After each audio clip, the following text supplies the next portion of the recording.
नमस्कार, आप देख रहे हैं आरभट न्यूज। खबर नालंदा से है। आरसीपीसी प्रकरण को लेकर जहां एक और पटना से लेके नालंदा जिले तक राजनीति पारा चरम सीमा पर है, वहीं इस राजनीति सरगर्मी के दौरान बिहारशरीफ के अस्पताल चौराहा स्थित जनता दल यूनाइटेड पार्टी कार्यालय में बिहार सरकार के मंत्री श्रवण कुमार ने प्रेस वार्ता का आयोजन किया। हालांकि इस प्रेस वार्ता के दौरान नालंदा जिले में जदयू पार्टी के द्वारा अपनी चट्टानी एकता दिखाने की कोशिश की गई कि नीतीश कुमार जी प्रधानमंत्री के उम्मीदवार हैं या मटेरियल हैं। अभी राष्ट्रपति का चुनाव हो रहा था, तब हमसे पूछा था प्रेस के लोगों ने कि नीतीश कुमार जी प्रधानमंत्री के लायक मटेरियल हैं कि नहीं हैं, प्रधानमंत्री के उम्मीदवार हैं कि नहीं हैं। तो नीतीश कुमार जी ने तो कभी घोषणा नहीं किया, उनकी पार्टी के लोगों ने भी कभी घोषणा नहीं किया, खुद भी उन्होंने कभी इच्छा जाहिर नहीं किया।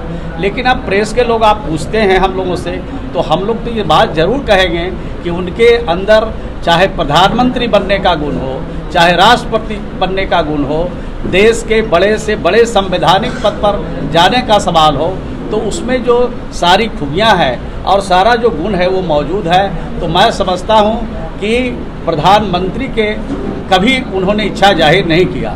और शायद यह हम सबको मालूम है कि संख्या बल के आधार पर कोई प्रधानमंत्री बनता है। तो हमारी तो सीट मात्र 45 है, तो 45 आदमी जिसके पास एमएलए हो, 16 जिसके पास सांसद हों, तो 16 सांसद से कोई देश का प्रधानमंत्री नहीं बन सकता है। लेकिन ये उदाहरण है भारत में, देश में, कि हमारे देवगौड़ा साहब भी देश के प्रधानमंत्री बने, चंद्रशेखर जी भी बने और गुजराल साहब भी बने।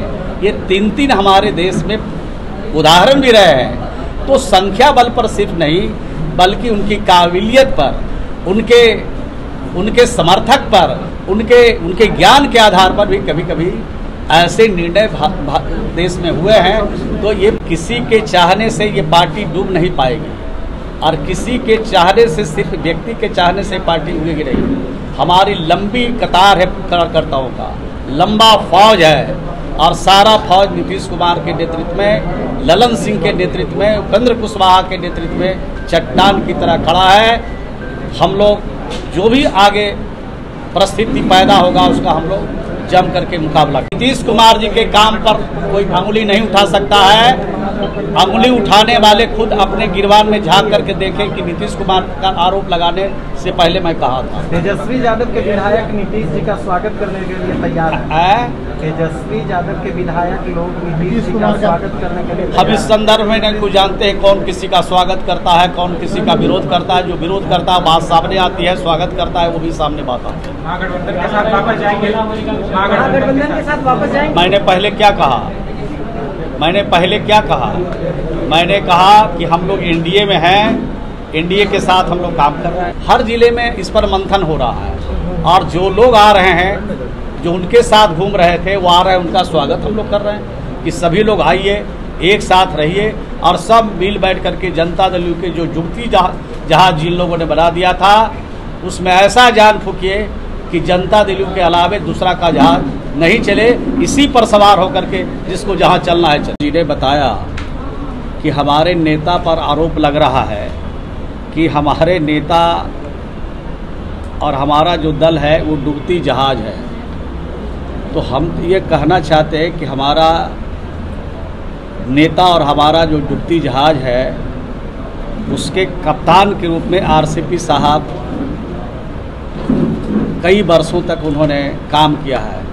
राष्ट्रीय प्रधान महासचिव के रूप में संगठन काम किया है, राष्ट्रीय अध्यक्ष के रूप में उन्होंने काम किया है, अनेके पद पर रह के हमारे संगठन में उन्होंने काम किया है। तो जब इतना अनुभव था उनको इतना ज्ञान था कि ये डूबती जहाज है, तो पहले क्यों नहीं सचेत किया नीतीश कुमार जी को कि भाई ये डूबती जहाज पर चढ़ना मुनासिब नहीं है, आप इस जहाज को किनारा लगा दीजिए, और जो चलता हुआ जहाज है, जिसकी पूरी तेज़ी के साथ जो जहाज पानी में तैर रहा है, उसी जहाज पर हम लोग सवार हो जाएं। इस तरह का सुझाव उनको पहले देना चाहिए।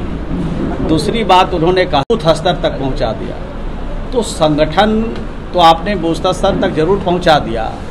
उसका ही असर है कि आज हम लोग 43 सीट पर हम लोग सिमट गए और 43 सीट पर सिमट गए और कमोबेश इस बार जो पार्टी के टिकट लोगों को दिया गया, मैं समझता हूं कि जो हमारे राष्ट्रीय अध्यक्ष जी थे, जो हमारे प्रधान महासचिव थे, उनके कहने पर ही लोगों का अधिकांश लोगों को टिकट मिला और ज़्यादातर सीट हम लोग हार गए, यानी 50% से भी ज़्यादा सीट हम लोग हार गए।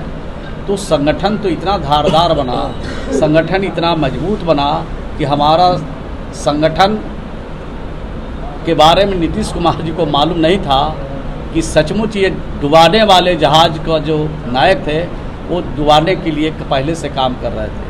अगर इस बात की जानकारी नीतीश कुमार जी को पहले होती तो मैं समझता हूँ कि जहाज़ के ड्राइवर को वो ज़रूर बदलते और दूसरा ड्राइवर ज़रूर रखते, दूसरा आदमी को ज़रूर उस जगह पर रखते जो उस जहाज़ को डूबने से बचाता। तो हमारी जहाज़ तो कमोबेश जिनके हाथ में बागडोर नीतीश कुमार जी ने सौंपा वो तो डुबा चुके हैं। अब जो बचा हुआ है वो जहाज़ अब डूबने वाला नहीं है, अब तेज़ी से तैरने वाला जहाज़ है और उसके कप्तान भी बदले गए हैं, उसके सारे पार्ट पुर्जे भी बदले गए हैं। और जब सारा पार्ट पुर्जा और सारा चीज़ बदला गया है तो तेज़ी से जहाज़ हमारा तैरेगा, दौड़ेगा और आगे बढ़ेगा, इससे इनकार नहीं किया जा सकता।